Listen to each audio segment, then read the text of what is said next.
My billionaire CEO X passed out at his Christmas gala, and the one who saved him was our secret son he abandoned. Does anyone have medical training? The security guard's voice cut through the panicked murmurs as Dominic Westbrook, billionaire CEO and my ex, lay unconscious on the marble floor of his own Christmas gala. The ambulance is on its way, but I do. My heart stopped. That voice, confident, steady, and achingly familiar. I turned to see my 16-year-old son pushing through the crowd of designer gowns and tuxedos. Lucas, I whispered, but he didn't hear me, already kneeling beside the fallen man.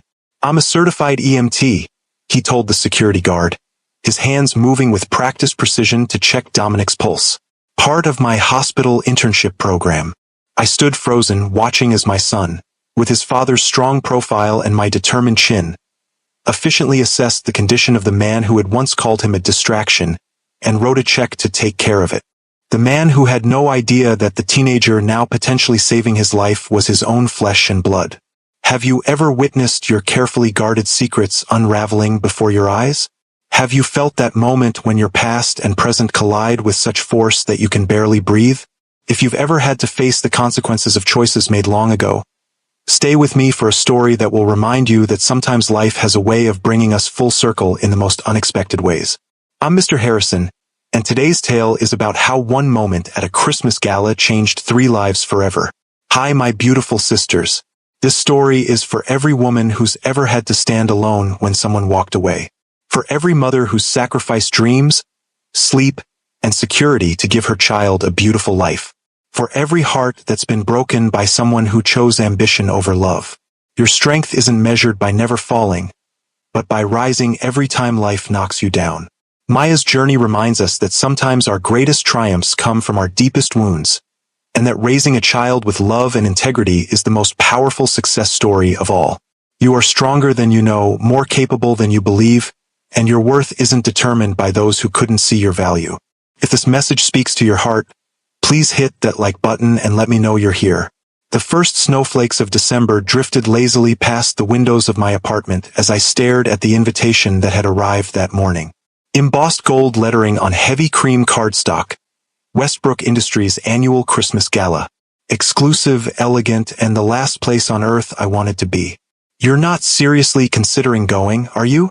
My sister Vivian's voice crackled through my phone speaker, concern evident even through the digital distortion. I ran my finger over the raised lettering, feeling the sharp edges of the W that had once been part of my own name. I don't have much choice. The foundation I work for depends on Westbrook funding. If I don't show up, it could jeopardize our entire youth program. After what he did to you, after what he did to Lucas. The outrage in Vivian's voice mirrored the anger I'd spent years carefully containing, transforming into something more productive than bitterness. It's been 16 years, Viv. I've moved on. The lie tasted familiar on my tongue, worn smooth from repetition. Have you? Because normal moving on doesn't usually involve keeping your son a secret from his father for his entire life. I closed my eyes, the familiar guilt washing over me. That was his choice, not mine. He made it perfectly clear he wanted nothing to do with us. The memory surfaced unbidden, standing in Dominic Westbrook's penthouse office, 22 years old and terrified, the pregnancy test results clutched in my trembling hand, the coldness in his eyes when I told him, the calculated way he'd opened his checkbook. I'll take care of it, he'd said, not even looking up as he wrote the check. My assistant will arrange the appointment. When I'd found my voice, found the courage to tell him I was keeping our baby, his expression hadn't changed. Then you'll do it without me. I'm 3 months away from the Nakamura merger. I don't have time for distractions. Distractions. That's what our child had been to him. What I had been, a brief amusement, a distraction from building his empire. Maya, are you still there? Vivian's voice pulled me back to the present. Yes, sorry. I set the invitation down, turning away from it as if distance could diminish its power. Look, it's one night. I'll make an appearance, speak to the right people about funding, and leave before anyone even notices I'm there. And if you run into him, Dominic will be too busy playing host to notice me. Besides, he's probably forgotten I exist. Another lie. Dominic Westbrook never forgot anything. It was one of the qualities that had made him a billionaire before 40.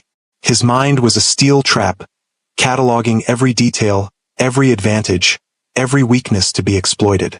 No, he wouldn't have forgotten me. He simply wouldn't care. What about Lucas? Vivian asked, her voice softening. Does he know you're going? Lucas, my brilliant, compassionate son who had his father's analytical mind and, thankfully, none of his ruthlessness. At 16, he was already taking advanced placement courses, his sights set on medical school. No, and I'm not planning to tell him. He's staying with you that weekend anyway for his research program. This will all be over before he gets back. Maya. Vivian's tone held a warning. Secrets have a way of unraveling at the worst possible moments. Trust me on this. I knew she was right. As a family law attorney, Vivian had seen enough secrets explode in courtrooms to fill a lifetime of cautionary tales. But this secret had been kept for 16 years, wrapped in layers of protection and half-truths. What were the chances it would unravel in a single evening? I'll be careful, I promised. Nothing is going to happen. If you've ever told yourself that nothing could possibly go wrong, only to have life prove you spectacularly incorrect, hit that like button right now. Sometimes the universe has a way of laughing at our certainty. I first met Dominic Westbrook 17 years ago, when I was a 21-year-old graduate student interning at his rapidly growing tech company. Back then, Westbrook Industries was still an upstart challenging the established players, and Dominic was its brilliant, driven founder with a reputation for both innovation and ruthlessness. You're the one who found the security flaw in the prototype, he said the first time we spoke, appearing suddenly beside my workstation late one evening when most of the office had emptied. I'd been working overtime, determined to prove my worth. I looked up, startled to find myself face to face with the company's legendary founder. Yes, I submitted the report last week. Directly to me, bypassing 3 levels of management. His tone gave nothing away, but his gray eyes studied me with an intensity that made my pulse quicken. That was either very brave or very foolish. The flaw needed immediate attention, I replied, refusing to be intimidated despite the nervous flutter in my stomach. And sometimes bureaucracy gets in the way of efficiency. To my surprise, he laughed. A genuine sound that transformed his usually serious face. I couldn't agree more. Have dinner with me. I want to hear more about your ideas for improving our security protocols. That dinner led to another, and another. Dominic was unlike anyone I'd ever met. Brilliant, focused, with a vision for technology that seemed almost prophetic. When we were together, he made me feel like the only person in the world who mattered, who truly understood his ambitions. I mistook his intensity for depth, his focus for passion. You see things others miss, he told me one night, his fingers tracing patterns on my bare shoulder as we lay in his penthouse bedroom. You understand what I'm building here. I did understand, or thought I did. I believed we were partners in vision, if not yet in life, equals despite the disparity in our positions. I didn't realize then that Dominic saw everything and everyone in terms of utility. Value added or value diminished, assets or liabilities. When I discovered I was pregnant 5 months into our relationship, I was terrified but also secretly hopeful. Surely this would cement what we had, transform our relationship from an intense affair into something permanent, something family. I planned the moment carefully, choosing an evening when Dominic seemed relaxed, when a major project had just been successfully completed. I made dinner at his penthouse, wore the blue dress he liked, and waited until we'd finished eating before placing the positive test on the table between us. What's this? He asked, though the sudden stillness in his body told me he already knew. I'm pregnant, I said, my voice steadier than I felt. About 8 weeks. He stared at the test for a long moment, his expression unreadable. Then, without a word, he stood and walked to his desk, removing his checkbook from the drawer. I'll take care of it, he said, pen moving across paper with practiced efficiency. My assistant will arrange the appointment. Discretion is assured. The clinical coldness of his response froze me in place. Dominic, I thought we might discuss this together. He looked up then, his eyes meeting mine with a detachment that chilled me to the bone. There's nothing to discuss. This is a simple problem with a simple solution. And if I want to keep the baby? The question escaped before I could stop it. A desperate hope I hadn't even fully acknowledged to myself. Then you'll do it without me. He tore the check from the book and placed it on the table. I'm 3 months away from the Nakamura merger. I don't have time for distractions. Distractions. The word cut deeper than any insult could have. In that moment, I saw with perfect clarity what I had been to Dominic Westbrook. Not a partner. Not even a person with her own dreams and value, but a temporary amusement. A distraction from the empire building that consumed him. I left his penthouse that night with my dignity intact but my heart shattered. The check left untouched on his immaculate dining table. 2 days later, I resigned from my internship.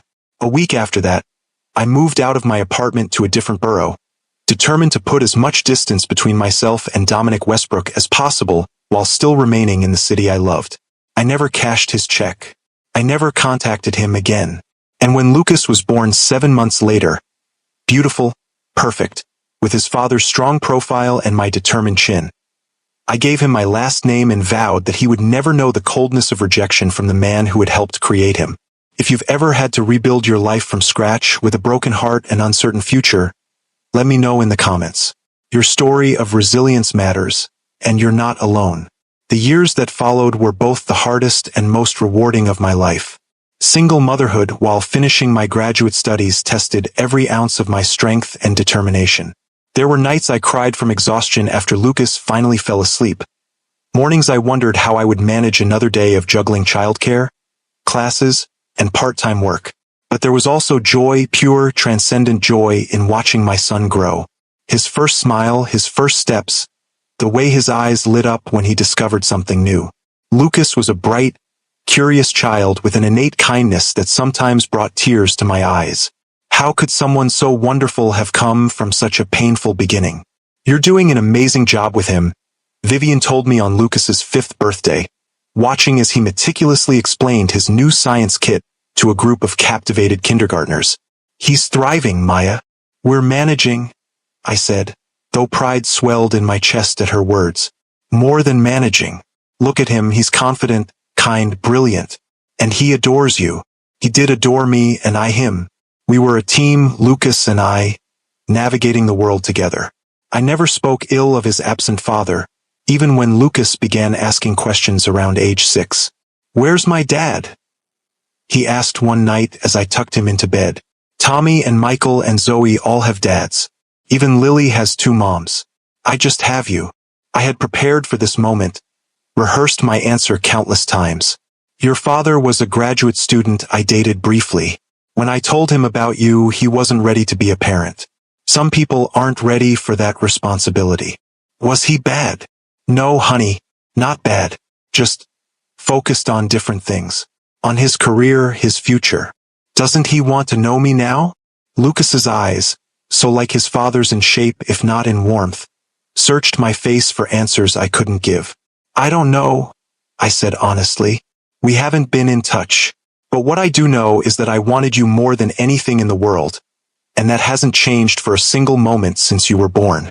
Lucas seemed to accept this, though the questions returned occasionally over the years, becoming less frequent as he grew older and built his own identity separate from the mystery of his absent father. By the time he was 12, he had developed a passionate interest in medicine, volunteering at the local hospital's youth program and devouring medical textbooks far beyond his grade level. I want to help people, he told me when I asked what drew him to medicine. I want to make a difference when it matters most.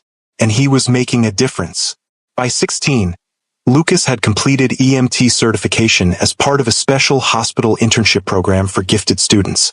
He maintained perfect grades while volunteering, participating in science competitions, and somehow still finding time to be a normal teenager with friends and interests beyond academics. I had built a good life for us too. After years of hard work, I had established myself in the nonprofit sector, eventually becoming the program director for the Brightwood Foundation, an organization dedicated to providing educational opportunities for underprivileged youth. The work was meaningful, the salary decent if not extravagant, and it allowed me to provide Lucas with a stable, comfortable life. We had everything we needed, everything except the truth. The truth that his father wasn't some nameless graduate student who had disappeared from our lives, but Dominic Westbrook, whose face occasionally appeared on business magazines at the grocery checkout, whose company had grown into a tech giant with global influence, whose wealth and power had only increased in the years since he had dismissed our unborn child as a distraction. I had kept tabs on Dominic over the years, not out of lingering attachment but out of caution. Knowledge was protection. I knew he had never married, though there had been a string of relationships with models and socialites. I knew Westbrook Industries had expanded into new markets, making him one of the youngest billionaires in the country. I knew he had a reputation for brilliant strategy and merciless execution in business dealings. What I didn't know, what never occurred to me until that fateful Christmas gala, was whether he knew about Lucas. Whether in all his meticulous information gathering, his strategic planning, he had ever discovered that he had a son growing up just miles from his corporate headquarters. 2 weeks after receiving the invitation, as my taxi pulled up to the glittering facade of the Grand Meridian Hotel, those words I'd spoken to Vivian echoed in my mind like a taunt. Nothing is going to happen. I smoothed the midnight blue silk of my dress, simple but elegant, chosen specifically to help me blend into the background, and took a steadying breath.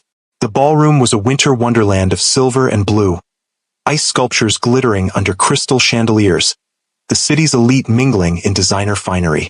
I accepted a glass of champagne from a passing waiter, using it more as a prop than a drink as I scanned the room for the foundation's director. The sooner I could connect with her, make the necessary introductions to potential donors, the sooner I could leave. Maya Reynolds. The voice behind me sent a jolt through my system, familiar despite the years that had passed. I turned slowly, schooling my features into polite neutrality. Dominic. He looked the same yet different. The sharp features that had graced countless magazine covers were perhaps a touch more defined, the dark hair now threaded with distinguished silver at the temples. But his eyes, those penetrating gray eyes that seemed to dissect everything they observed, were unchanged. "I'm surprised to see you here." His tone was conversational, as if we were old acquaintances who had simply lost touch, not former lovers with a chasm of unspoken history between us. "I represent the Brightwood Foundation now. We're one of your grant recipients." I kept my voice professional, distant. "Ah yes, the Youth Education Initiative." He nodded, taking a sip of his scotch. "Impressive results from what I've seen in the reports." Of course he'd read the reports. Dominic never invested in anything without scrutinizing every detail. It was what had made Westbrook Industries a powerhouse under his leadership, that relentless attention to data, to patterns, to potential. "We're proud of our work," I said simply. "The funding has made a significant difference." "I'm sure it has." His gaze swept over me, assessing in a way that made me feel transparent. "You look well, Maya." "Thank you. If you'll excuse me, I need to find Director Harlow." I moved to step past him, but his next words froze me in place. "How is your son?" The champagne glass nearly slipped from my fingers. I turned back slowly, heart hammering against my ribs. "What?" Dominic's expression remained impassive, but something flickered in his eyes. Something that might have been curiosity, or perhaps something deeper. "Lucas, isn't it? I believe he recently won the regional science competition with a project on cellular regeneration." My mind raced. How did he know? Had he been keeping tabs on us all these years? The thought sent a chill through me despite the crowded warmth of the ballroom. "My son's achievements are not up for discussion," I said, my voice low but firm. "Especially not with someone who made it abundantly clear he wanted no part in his life." A muscle twitched in Dominic's jaw, the only sign that my words had any impact. "People change, Maya. Do they? Or do they just find new ways to justify the same behaviors?" I set my untouched champagne on a nearby table. "Enjoy your evening, Dominic. Your gala is lovely." I walked away, my composure intact only through years of practice at hiding my true feelings. Inside, I was in turmoil. Dominic knew about Lucas, not just of his existence, but specific details about his accomplishments. The carefully constructed separation I'd maintained between my past and present was suddenly, alarmingly porous. If you've ever had that moment when you realize someone has been watching your life from a distance, hit that like button. There's something uniquely unsettling about discovering you've been observed when you thought you were invisible. I found Director Harlow near one of the ice sculptures, deep in conversation with a group of potential donors. For the next hour, I performed my role perfectly. Articulate, passionate about our mission, graciously accepting compliments on the Foundation's work. All while my mind churned with questions and my eyes involuntarily tracked Dominic's movement through the crowd. He was in his element here, commanding attention without effort, the perfect host. I watched as he charmed elderly board members and young entrepreneurs alike, that calculated smile appearing and disappearing as needed. This was the man I'd fallen for at 21, brilliant, ambitious, seemingly unstoppable. I'd mistaken his intensity for passion, his focus for depth. By the time I understood the difference, it was too late. He's quite something, isn't he? A woman's voice interrupted my thoughts. I turned to find an elegant older woman observing me with knowing eyes. Dominic Westbrook. The man has a presence that fills a room. He certainly does, I agreed neutrally. I'm Eleanor Harrington, she introduced herself. My husband sits on Westbrook's board. Maya Reynolds, Brightwood Foundation. Ah, the Education Initiative. Excellent work you're doing. She sipped her champagne, her gaze still shrewd. You know him well? Dominic. We're acquainted from years ago, I said carefully. Different lifetime, really? She studied me with interest.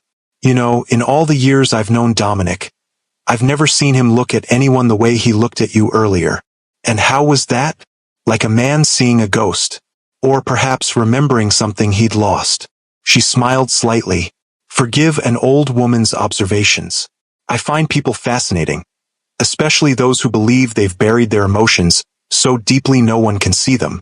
Before I could respond, she drifted away, leaving me unsettled by her perceptiveness. Had others noticed that charged moment between Dominic and me? Was I as transparent as I feared? As the evening progressed, I began to relax slightly. Dominic had made no further attempts to approach me, and I'd successfully connected Director Harlow with several promising funding sources. Perhaps I could slip away now, mission accomplished with minimal damage. I was retrieving my wrap from the coat check when a commotion rippled through the ballroom behind me. Turning, I saw a cluster of people gathering near the main stage, voices rising in concern. Security personnel moved quickly through the crowd, and somewhere, a woman called for a doctor. Curiosity and concern pulled me back toward the disturbance. As I approached, the crowd parted momentarily, giving me a clear view of what had happened. Dominic Westbrook lay unconscious on the floor, his face ashen, a thin line of blood trailing from his temple where he must have struck something as he fell. Does anyone have medical training? A security guard was asking, his voice tight with urgency. The ambulance is on its way, but I do. The voice came from behind me, young but confident. A voice I would recognize anywhere. I turned in disbelief, watching as my 16-year-old son who was supposed to be across town at Vivian's apartment, pushed through the crowd with purpose. Lucas, I whispered, but he didn't hear me, already kneeling beside Dominic's still form. I'm a certified EMT, he was saying to the security guard, his hands already moving to check Dominic's pulse. Part of my hospital internship program. I stood frozen, watching as my son, with his father's strong profile and my determined chin, efficiently assessed Dominic's condition. Lucas loosened Dominic's tie, checked his breathing, and placed him in the recovery position with practiced movements. His pulse is rapid but strong, Lucas reported to someone on the phone, presumably emergency services. Breathing is shallow but unobstructed, pupils equal and reactive. No signs of seizure activity. The surreality of the moment washed over me in waves. My son, who had never met his father, was now quite literally holding Dominic's life in his hands, completely unaware of the connection between them. As if sensing my gaze, Lucas glanced up, his eyes widening in recognition. Mom? What are you doing here? Before I could answer, Dominic stirred, a low groan escaping his lips as his eyes fluttered open. For one heart-stopping moment, father and son looked directly at each other, separated by 16 years of absence, yet connected by unmistakable biology. Stay still, sir, Lucas instructed, his voice steady despite the confusion I could see in his eyes. You lost consciousness. An ambulance is on the way. Dominic's gaze, still disoriented, moved from Lucas to me, standing just behind my son. I saw the exact moment recognition dawned, not just of me, but of the impossible truth before him. His eyes widened, color draining further from his already pale face. Maya, he whispered, his voice rough. Then, looking back at Lucas, who? This is Lucas, I said quietly, moving to kneel beside my son. He's an EMT in training. And he's my son. Our son, I didn't say, but I didn't need to. The truth was written in every line of Lucas's face, in the set of his jaw, in the analytical intensity of his gaze as he continued to monitor Dominic's vital signs. The ambulance should be here any minute, Lucas said, oblivious to the undercurrents swirling around him. Your blood pressure is probably low. Have you been taking any medications? Any history of heart problems or seizures? Dominic couldn't seem to tear his eyes away from Lucas's face. No, he managed. No medical conditions. He works too much and sleeps too little, I added, unable to keep the edge from my voice. Always has. Lucas glanced between us, his brow furrowing. You two know each other? The question hung in the air, loaded with 16 years of secrets and silence. Before either of us could answer, paramedics pushed through the crowd, equipment in hand. Lucas immediately began relaying information to them in the clipped, professional language of emergency medicine. I stepped back, watching as my son, my brilliant, compassionate son who had decided at 12 that he wanted to save lives, handed Dominic's care over to the professionals.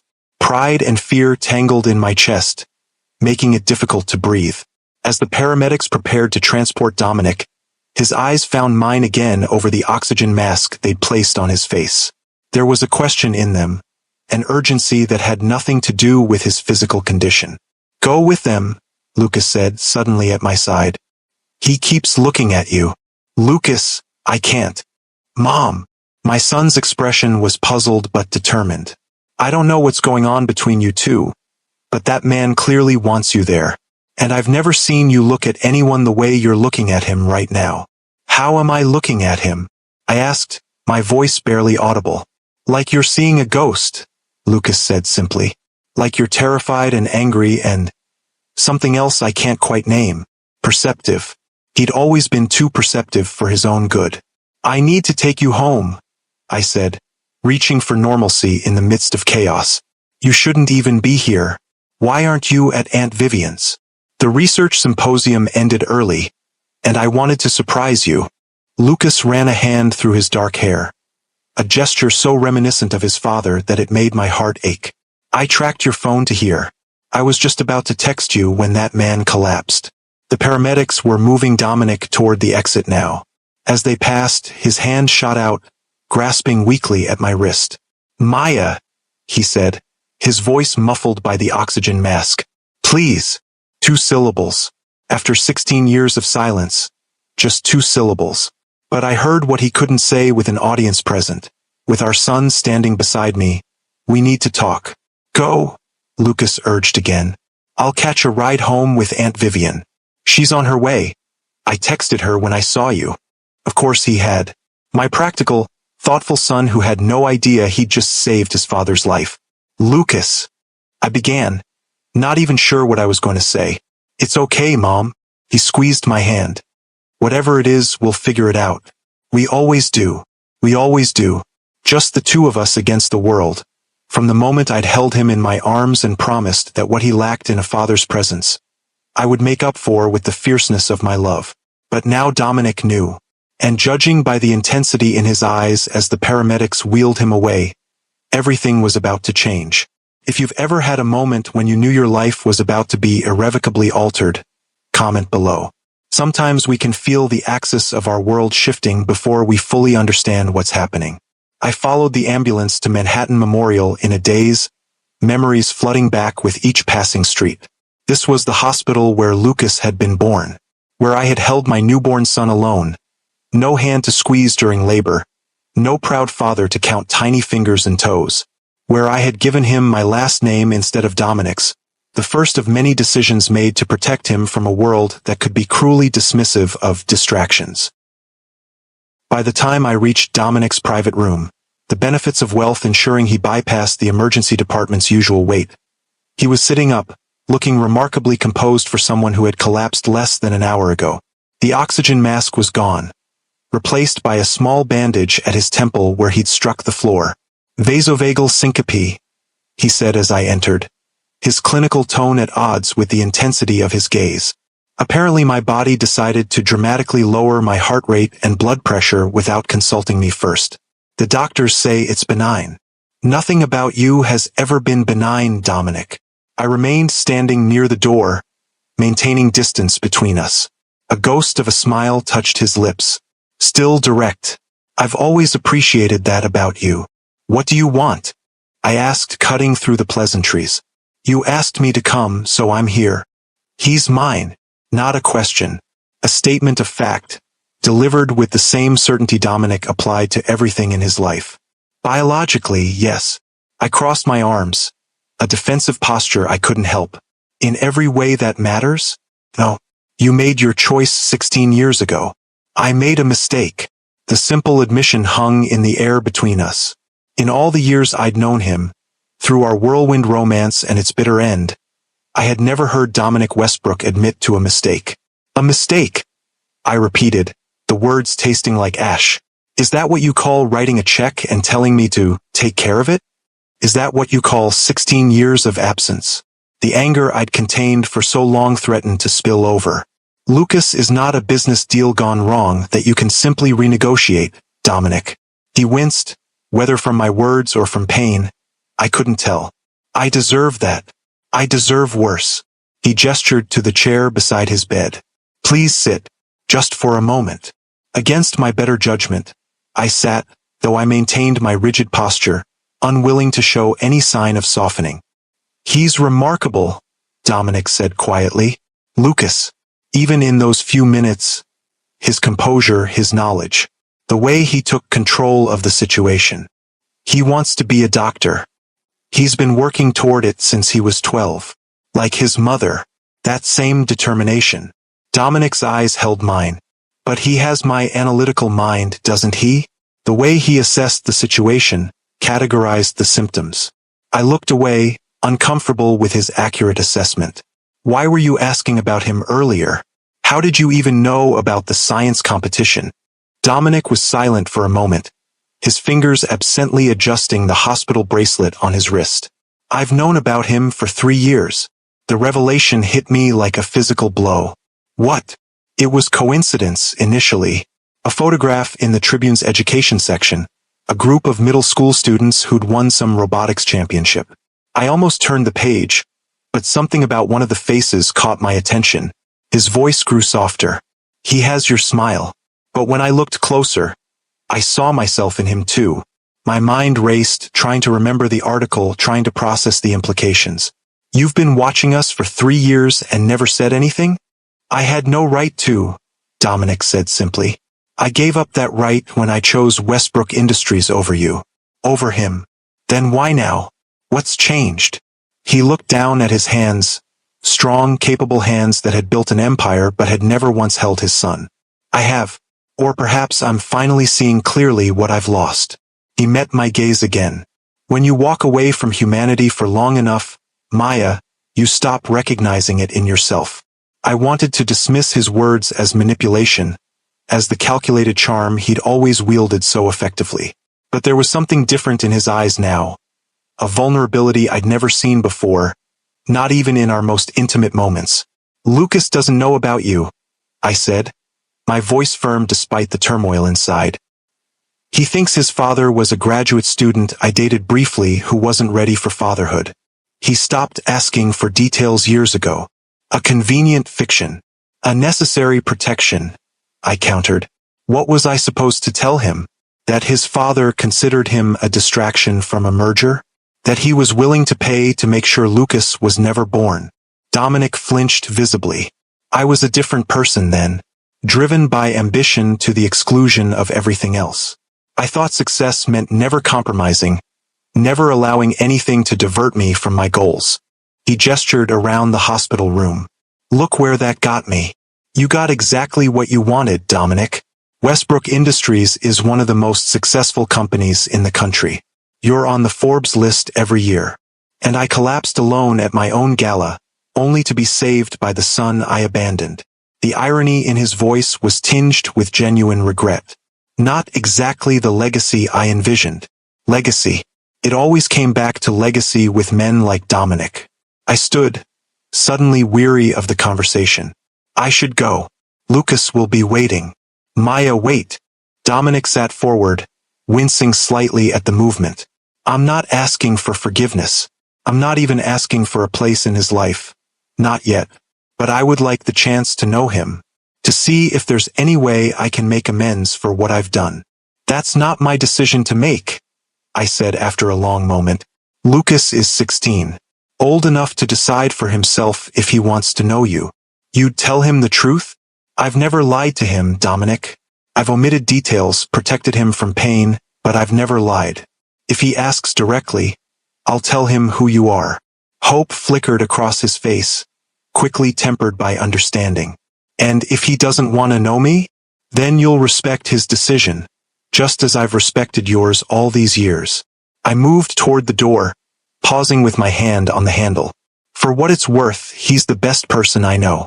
Whatever you missed by not being in his life, it's your loss, not his. I left without looking back, the weight of 16 years of secrets pressing down on me with each step. Outside the hospital, the December air was sharp with cold, the night sky clear and star-filled above the city lights. I took a deep breath, letting the chill clear my head. My phone buzzed with a text from Lucas. Everything okay? Aunt Viv and I are at your place with hot chocolate and questions. Questions. Of course there would be questions. My perceptive, brilliant son would have noticed the tension, the recognition, the unspoken history between his mother and the man whose life he'd saved. And I would have to decide how much of the truth to share. As I hailed a taxi, another text came through. This one from an unknown number. Thank you for coming tonight. For what it's worth, I am sorry. Not just for tonight, but for all of it. D. Dominic, who had apparently wasted no time in obtaining my number. Typical. When he wanted something, barriers simply ceased to exist for him. The taxi pulled up, and I slid into the back seat, giving the driver my address. As we pulled away from the hospital, I found myself looking back at the illuminated building, wondering if Dominic was watching from his window, if he could see the taxi disappearing into the flow of city traffic. 16 years ago, I had driven away from him in a similar taxi, tears streaming down my face, one hand protectively cradling my still flat stomach. I had been shattered then, my heart broken not just by rejection but by the revelation that the man I loved valued ambition over humanity, even the humanity we had created together. Tonight, I felt no tears, no shattering grief, only a strange, calm certainty that whatever happened next would reshape all our lives. Lucas would have questions and I would answer them honestly. What he chose to do with those answers, whether to reach out to the father who had never reached for him, or to maintain the distance that had defined their non-relationship, would be entirely his decision. If you believe that honesty, even when painful, is the foundation of any healthy relationship, hit that subscribe button. Sometimes the hardest conversations are the most necessary ones. The lights were on in my apartment when I arrived home, warm yellow squares against the dark December night. I paused outside the door, gathering my courage for what would undoubtedly be one of the most difficult conversations of my life. When I entered, Lucas and Vivian were sitting at the kitchen table, mugs of hot chocolate between them. They both looked up as I closed the door, their expressions a study in contrasts. Vivian's knowing and concerned, Lucas's curious and confused. Hey, Lucas said, pushing a third mug toward me. Made you some too. Thanks, sweetheart. I hung up my coat and joined them at the table, wrapping my cold hands around the warm ceramic. How's your patient? Stable when I left. The paramedics said it was probably just a vasovagal episode. Nothing serious. Lucas studied my face. But that's not really what you're asking, is it? I exchanged a glance with Vivian, who nodded slightly. She'd always been my rock, my confidant through